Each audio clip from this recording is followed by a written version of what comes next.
Hello everyone. ఈ వీడియోలో 20th మే 2024న ఈనాడు news పేపర్లో పడిన ఎడిటోరియల్ సమ్మరీ తెలుసుకుందాం. ఫస్ట్ ఎడిటోరియల్ వచ్చేసి రెక్కలు తెగిన శాంతి పావురం. ప్రపంచ దేశాలన్నీ కలిసి రష్యా ఇంకా ఇజ్రాయెల్ యుద్ధాలు ఆపేలాగా ఒత్తిడి తీసుకురావాలి అని చెప్పి రాశారు. ఉగ్రవాదాన్ని అంతమొందించే నెపంతో ఇజ్రాయెల్ దాదాపు 7 నెలలుగా గాజా మీద దాడులు చేస్తూనే ఉంది. ఈ దాడుల్లో దాదాపు 35,000 మంది చనిపోయారు, ఎంతో మంది నిరాశ్రయులయ్యారు. ప్రస్తుతం సుమారు 14 లక్షల మంది పాలస్తీనా వాసులు ఈజిప్ట్ దక్షిణ గాజా సరిహద్దులోని రఫాలో తలదాచుకుంటున్నారు. కానీ ఇప్పుడు రఫా మీద కూడా బాంబు దాడులు వేయడానికి ఇజ్రాయెల్ సిద్ధమవుతుంది. అందుకని దాదాపు 8 లక్షల మంది పాలస్తీనీయులు రఫాను వదిలి వెళ్ళినట్టు ఐక్యరాజ్య సమితి చెప్పింది. దక్షిణాఫ్రికా 4 నెలల క్రితమే అంతర్జాతీయ న్యాయస్థానానికి అంటే ఇంటర్నేషనల్ కోర్ట్ ఆఫ్ జస్టిస్ కి ఈ గాజాలో జరుగుతున్న నరమేధాన్ని ఆపాలి అని చెప్పి అభ్యర్థించింది.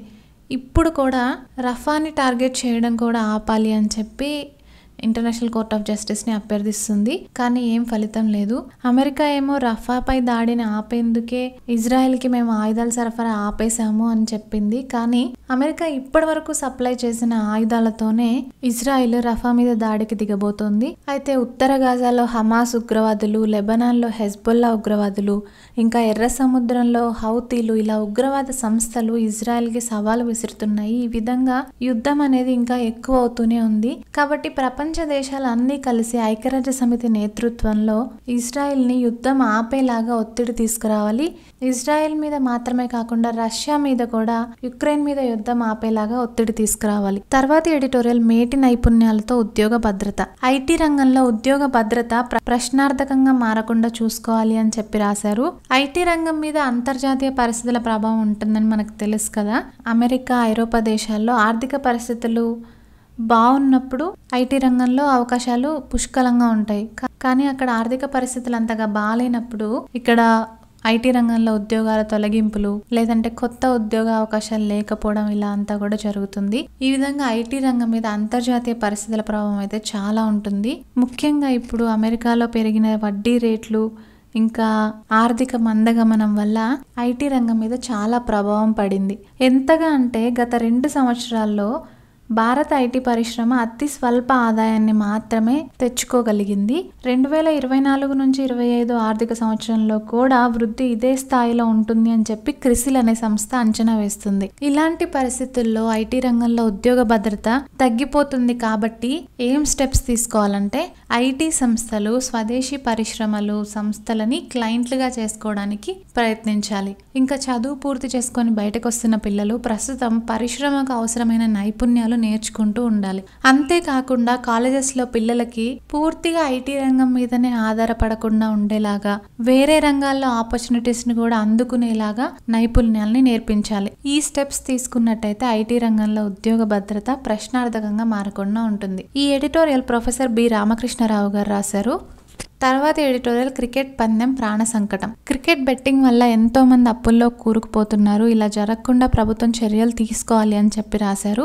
అసలైతే ఇండియాలో చట్ట ప్రకారం బెట్టింగ్ అనేది నేరం. కానీ చట్టంలోని లొసుగులను ఉపయోగించుకొని బెట్టింగ్ యాప్స్ నడుస్తూనే ఉన్నాయి. సిక్కిం, గోవా లాంటి పలు రాష్ట్రాల్లో క్రికెట్ బెట్టింగ్ అనేది అధికారికంగానే కొనసాగుతుంది.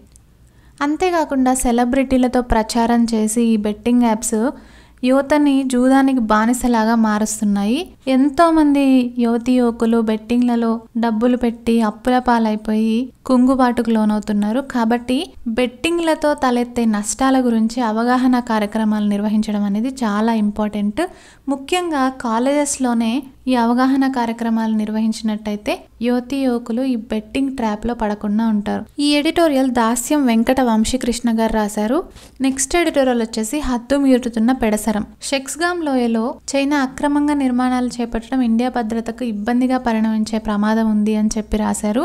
1963లో పాకిస్తాన్ పాక్ ఆక్రమిత కాశ్మీర్లోని షెక్స్గామ్ లోయను చైనాకు అప్పగించింది. ఇది అసలు అంతర్జాతీయ న్యాయ సూత్రాలకి పూర్తిగా విరుద్ధం. ఈ లోయని చైనాకు అప్పగించడానికి పాకిస్తాన్కి ఎటువంటి హక్కు లేదు, కానీ అది అప్పగించింది.